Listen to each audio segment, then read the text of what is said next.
Hello, I'm Matt Frawley, and this is Mathey Talks. I've had the great pleasure of talking to a lot of amazing people here on Mathey Talks, but every once in a while I get to talk to what you may say is an institution at Princeton University. And today we have such a person in Rick Curtis, who is the Director of Outdoor Action, OA as we call it around here. Rick, I can't thank you enough for coming and talking to us this morning. So well, thanks for having me, Matt. So, as we always start off here with Mathey Talks, tell me about your background and how you got involved in OA. Sure. So, I was an undergrad at Princeton. I graduated in '79. And so, when I came, I actually didn't go on frost trip. The first frost trip was for the class of '78, so fall of '74, and I came fall of '75. Mm-hmm. And I hated the outdoors. So, I'd been on a trip once with my brother when I was 16, and it was miserable. I hated the outdoors. So I was like, nah, I'm not going to go on this thing.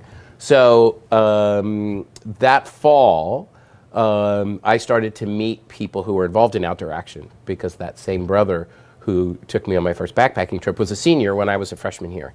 And so, I started to meet his friends, and they were some of the neatest people that I met, the people who were OA leaders. So I went on a trip over fall break and had a great time, mm-hmm. and then said, oh, I want to become a leader. So I went ahead freshman year, went through the leader training process, and then over the next 3 years led just lots of OA trips. And so that's kind of how I got my start with outdoor action as an undergrad. And I think it's, my story is not unique in the sense that a lot of people who become leaders really hadn't done anything in the outdoors before they came, mm-hmm. And went on an OA trip. So I sort of look at myself as, an OA success story, that I had no outdoor experience, wasn't something that I was interested in at all until I came to Princeton. And then meeting the people and really enjoying being outdoors and being with this sort of incredible group of people is what got me hooked in terms of doing outdoor stuff.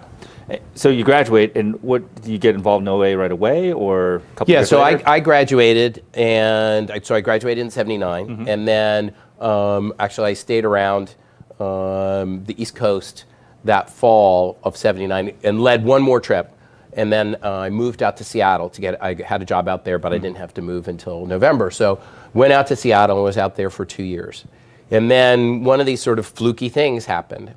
The person who had been the director of OA, a guy named John Hershey, when I was an undergrad, went to go to another college to take a job. And so he left in the spring of '81.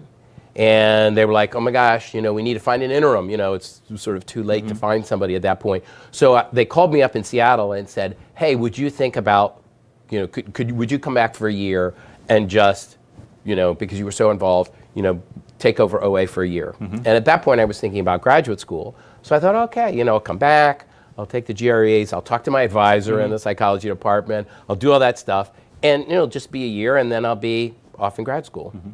So I came back, and at that point, Outdoor Action was part of the Dean of Undergraduate Students Office. So I came in as kind of like an intern. And this is the fall of '81? Yeah, so I came back in August. I came back on August 31st, 1981. Okay. So I walked on the campus, 2 days before frost trip started. And the person who'd been planning it over the summer mm-hmm. handed me a notebook and said, here it is, and left. So I just sort of dove straight into like, mm-hmm. oh my gosh, what's going on? So that was sort of my little trial by fire in terms of, learning the ropes. And so, I sort of stayed around, and at the same time, because I was an intern, the actual sort of financial compensation was small. Mm-hmm. So I was also sort of the equivalent of an RGS at Forbes. In those days, they were called assistant masters. Mm-hmm. So I lived in Forbes. And so room and board was sort of part of my package, mm-hmm. which is, how it sort of worked out. So for the first, I lived in Forbes for 5 years. And that was actually a transition between the old system and the new residential college system. Mm-hmm. So I was around sort of when it went from being Princeton in to being Forbes College. Okay. So this summer, 34 years. Yeah, this summer will be 34 years. That's amazing. So initially you're probably just learning the program as is, and then eventually you start implementing your own changes. As you look over those 34 years, what would you say are your proudest achievements with the Outdoor Action Program? I think the big things really, I think, are, the content and the leader training program. So when I went through the program, as an undergrad, there really wasn't much of a leader training program. You basically, you took a little first aid course and you went on a trip and that was it. And so I think, over the last, 3 decades, we've really sophisticated what that training program is and then what our expectations are. So, we just did a leadership and group dynamics training, 2-day training, over this past weekend.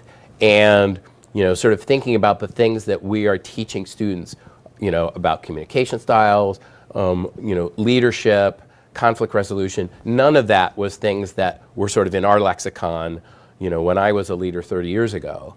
And because I really appreciate the leadership program that you have. In fact, we have the RCAs in your program because it's so phenomenal. So the situational leadership program that you do, I'm sure there was an evolution in that program.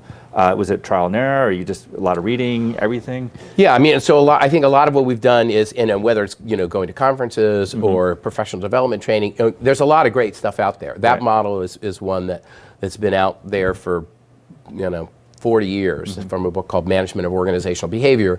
And so it's really kind of, I think has been looking for the things that are out there and well tested and saying, well, wait, that applies to what we do. Right. And so I think one of the things that's really happened, in terms of what's changed, OA in the early days, I think was really looked at as a recreational program more than anything. I have to give, credit to this guy, Steve Belkey, who was class of 70, was the one who came up with the idea. He was an assistant dean in the dean of students office. And at that point, again, if you think back in time, there was no residential colleges there. All you had was an RCA, and there was no other support structure. And freshmen were spread all over campus. So pretty much, whatever the worst rooms on campus were, right, there would be a pod of freshmen there and an RA, right? And that was it. And so people sort of recognized that there was, very little support structure. So Steve Belkey had the idea of saying, well, wait a second, at that point, that was around 72, 73, Outward Bound had been in the US for, just about 10 years. And a bunch of stuff had been done in colleges, and people said, well, wait a second, the idea of doing this, outdoor-based program where people really get to know each other and bond well, that would really help freshmen get grounded. And so it was a pretty innovative idea at the time. There were very few colleges that were doing it. So he was the one who sort of put it out there. And that first trip in 1974, they took 10 groups out. And they just sort of, invited, the freshman class. They had 100 students go. And it was super successful. And that first year, they actually had to hire outside professional outdoor leaders because Princeton had none. Right. So they paired one of these professionals with a junior or a senior who knew about Princeton. And so based on the success of that first year, they said, we need to train our own leaders. And so that's how it started as a whole internal program. So I think we've come a huge way in terms of what we do to give people a real great set of leadership skills. I think that's one of the things that the program's excelled at really well. And I think the other piece is really thinking about what's the experience that we're giving to the freshmen. And so, a lot of it was, for many years, really organic. It's like, well, they just go and they'll just have great conversations and they'll make friends and they'll learn about Princeton. And, that really worked. At the same time, it wasn't intentional. So I think the big thing that started to happen, and this isn't really, more in the 90s, was when we started to say, well, wait a second, what if we actually start to have more focused conversations? What if it's not just random? whatever happens, happens, and it's positive. And so at that point, we started incorporating discussions about social life on campus, how students respond, to alcohol, the choices that, that they make.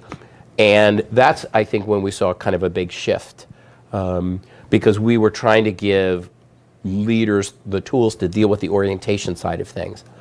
And I think that was kind of a big, in some ways, philosophical shift from saying we're an outdoor orientation program to saying we're an orientation program that takes place in the outdoors. Right. And I think that shift has really been the thing that's expanded OA's impact. And I think that was also corresponded to when we started to see just sort of phenomenal growth. Mm-hmm. So, if you kind of look at the graph, it started as 100 people, and now it's up over 700. And it's been a pretty consistent, and we ended up, we turned away a bunch of people, last year, more people than we had space for. So, and that's not with lots of advertising and stuff like that. So I think that in essence, the program outcome sort of sells itself. People talk about it enough, right, that, wow, this is really good. If you're coming, you should really do this. I had a great experience. And what's interesting, because I do a lot of consulting with other colleges who are trying to start outdoor orientation programs. And so one of the interesting things is that those other schools will often, they're focusing this as this hardcore outdoor experience. Mm-hmm. And which I think is kind of a flawed approach, because most of the people who go on OA, they're not like going to become hardcore backpackers for the rest of their lives. That's not why they sign up. They sign up because they heard it's a place to make friends, meet people, learn about Princeton. So I think if you're doing a program, you really have to say, what is it that the people who are coming, what are their needs? What do they want? And so I think we've always tried to sort of, we're easy on the outdoor stuff. We don't do really, we don't do difficult trips. We want to make sure that we have something that everybody can do and handle, and that everybody gets a chance to have the experience. Right.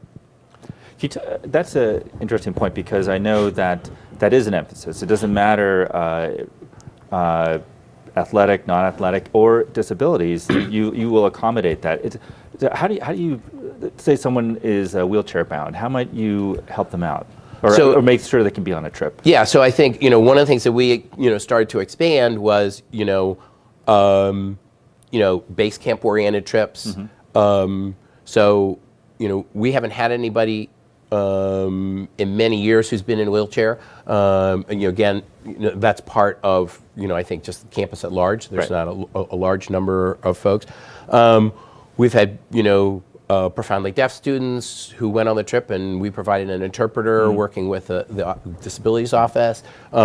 We've had people with cerebral palsy and other things who had certain limitations, and again, by putting them in the base camp setting, that way they have the ability to kind of modulate right. the level of physical activity if it's a physical particular issue. So we run all canoeing trips, because again, people who might not be able to carry a backpack can be in a canoe, and so I think it's important to have a range of things, right.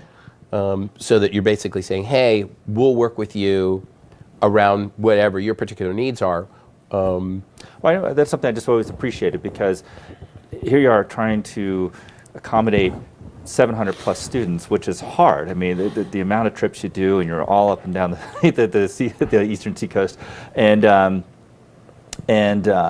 yet you individualized the trips to accommodate students. I'm always really impressed with your ability to do that.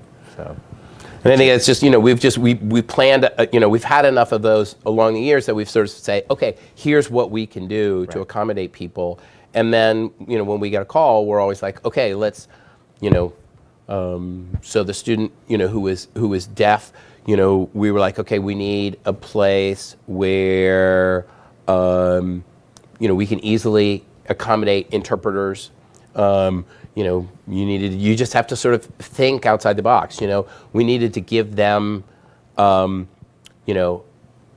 big sort of bright camp lights at night, so that when they're sitting around at night talking, the interpreters, as they're signing, he needs to be able to see them, exactly, right? So it's just like, again, trying to think about, well, what are the needs and how can we accommodate them?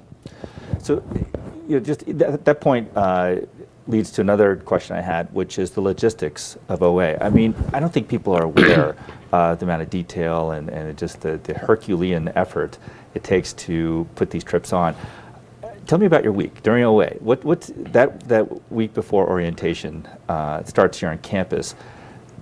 Like, I mean, is it single digits, the total amount of sleep you get that week, or? Yeah, it's a lot. It's a lot. So so it's really kind of a 2-week sort of event, for me, because the week before the trips go out, the leaders start to come back, and so they typically come back on Tuesday, and then the freshmen arrive on Saturday, and the trip leaves on a Sunday. So, and then we do a bunch of training of leaders that previous week, just to kind of get them back up to speed. Because this whole spring they're doing training as well. Right. So it's not like they start training right then. This is just a kind of the fine tune, perhaps. Right. So so everybody goes through leader training once, and that's it's one of the most extensive college outdoor leadership training programs in the country. So.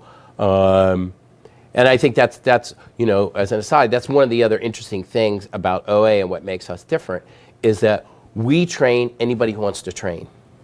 The way most other programs work is you have to apply to be a trip leader, and then if you get accepted, you go through training. So it's really sort of I call that the select and train model. We do the train and select model. So we offer the training 3 different times during the course of the year as compared to once. And so as a result, we can train a lot more leaders. We train about 100 new trip leaders a year. And that's the only way that we can take 700 people out, is because we'll have over 200 leaders come back each fall. Right. So so kind of with that, if you sort of, did your training freshman year, right, and now you're a junior or senior, we want you to have kind of a refresher, right? Because it may be in a year since leading your last frost trip that you've been on the trail. So we do first aid refreshers, we do outdoor skills refreshers. So we want to sort of get everybody sort of, totally on top of their skills. So, we spend all summer getting ready, planning the logistics and the food and the buses.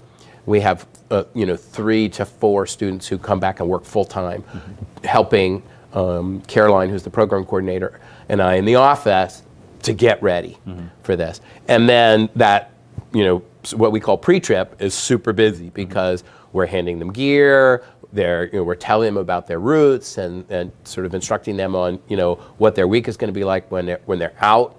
And then we're doing all this refresher training. And then you hit Saturday, and that's the day the freshmen arrive. And so that's very festive. At that point, the leaders are about ready to jump out of their skins. They're so excited because they've been in training, and now all of a sudden, in an hour, the freshmen are going to walk into Dillon Gym, and they're going nuts. And it's really fun just to sort of watch the excitement at that point. And so, then we're moving to the logistical thing of, getting them their gear, and that night they're all sort of packing and ready to go. And then on Sunday, I'm up at 4 in the morning because we're going down to get ready for the buses to arrive at 6 a.m. To start to load the buses up. So we've got to get breakfast ready for people, and then you launch everybody. And so at that point, now we move into the I would call it the management stage. So everybody's out, you're dealing with whatever happens along the way, bus 2 gets a flat tire, and now you're dealing with that, and whatever happens. And so we run a command center on campus. So we have a fantastic group of students, typically somewhere between 15 and 20 students who stay on campus and help us run the phones. So they work 6-hour shifts, and we're open basically 18 hours a day, and then I'm on call, the other 6 hours, so we're on call 24/7 while the trips are out. Dealing with whatever comes up and, making the adjustments that need to be made.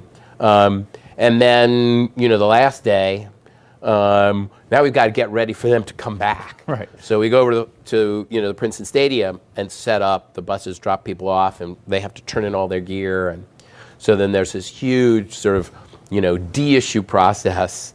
The stuff it took us all summer to pack and hand them in a box now has to come back and end up in a box. So, and then, again, that's, I think that the really exciting times for me, it's really fun, is, Sunday morning watching people get on the bus. Everybody's like really excited. They're getting ready to go off an adventure. They've had their first night on campus together. And then the other time is, the last day when they come back and, they're getting off the bus, and they've been out for a week, they look like they've been out for a week, but they're so excited. They're so happy. And so those are, I think, the two sort of, this is what makes it all worthwhile, to sort of seeing people, coming back, having had a really positive experience. So our time's running short, but I don't want people to think that OA is just summer preparation and then that Thursday or Friday when they get back, Friday traditionally, then you're done for the whole year. OA continues throughout the whole year. You have the leadership training, but then you have all these other programs that are going on as well. Can you speak a little bit about that? Yeah, and I think you can really divide OA up into the three things: Frosh Trip, leader training, and trip activities during the year. Right. Leader training, like I said, starts right away. So we do a leader training batch over fall break. We do it again intersession, spring break, and then during the spring semester. So we kind of immediately move into that zone of doing things. And the other thing about OA is that it's very much student generated. So all of the instruction is being delivered by students to other students. So we have the leader trainers, a group of about 25 students who train the new incoming leaders. And they take them on a 6-day backpacking trip and teach them outdoor and leadership skills. We have wilderness first aid instructors. We have CPR instructors. We have students who teach technical skills. So the students are running all those classes all throughout the year, but then we have the sort of train the trainer. So we have to select and train the leader trainers, the next round of leader trainers, because every year you graduate a batch, and now you've got to rebuild, your student leadership staff every year. You're constantly bringing new people in, training them so they can deliver the skills that they need to the new people in the program. So that's a huge process to kind of keep that all spinning. Then we have the climbing wall, which we run on campus. We do some day trips and stuff on weekends. So it's sort of this constant process. And I think we're always trying to sort of up the ante in terms of saying, okay, how do we best prepare people? How do we train the leader trainers even better? Because whatever we invest in them pays off in the next generation of people that they train. So I think there's a huge infrastructure to sort of generate that many trip leaders and keep the process going. And that's a year-long process that we just sort of do. We're always working on it. And right now we're in the midst of, this year the trip will be 5 days long. And so we're trying to think about how do we accomplish the same amount of things that we've done in previous years when it was a 6-day program in 5 days. So that means refining the curriculum, being more intentional about what the leaders do and the sequence in which they do it in. So we're trying to think about, okay, how can we build in more, get to know you, self-disclosure activities in the first 48 hours so that the freshmen now feel more connected with each other. So then when you go in to have conversations about campus social life and other things, they're more at a place where they're really going to be willing to share and talk about that. So, we spend a lot of time kind of thinking about the curriculum that we deliver in terms of the orientation piece, so that we're giving people, the very best.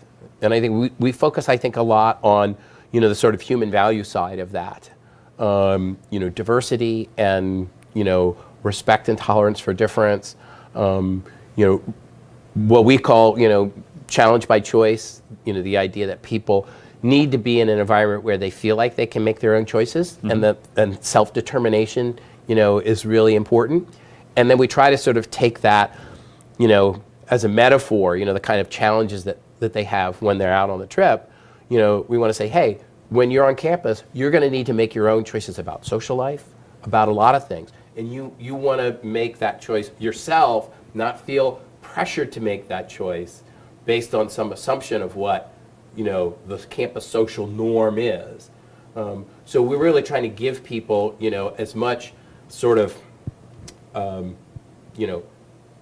it's almost like strength training. It's like, okay, you're going to have to kind of make your place at Princeton. How can you do that? And how can you feel like you have the ability to create your own space at Princeton and not necessarily just follow the rest of the space? So there's a lot that goes into sort of creating a good curriculum for that. Right. Well, unfortunately, we're just about out of time. Again, I thank you so much for talking about it. I mean, you know how much I appreciate OA, but just to hear the history about it, it's really fantastic. And I always joke that I'm the president of the Rick Curtis fan club, but I'm a big fan. I just can't thank you enough for how you have developed OA into something beyond, like you said, a recreational activity. It's the leadership training, the impact it's had on so many lives throughout the years here at Princeton. And it truly, OA is an institution. You are an institution, and I'm just very thankful to have you as a friend. So Great. Thank you. All right.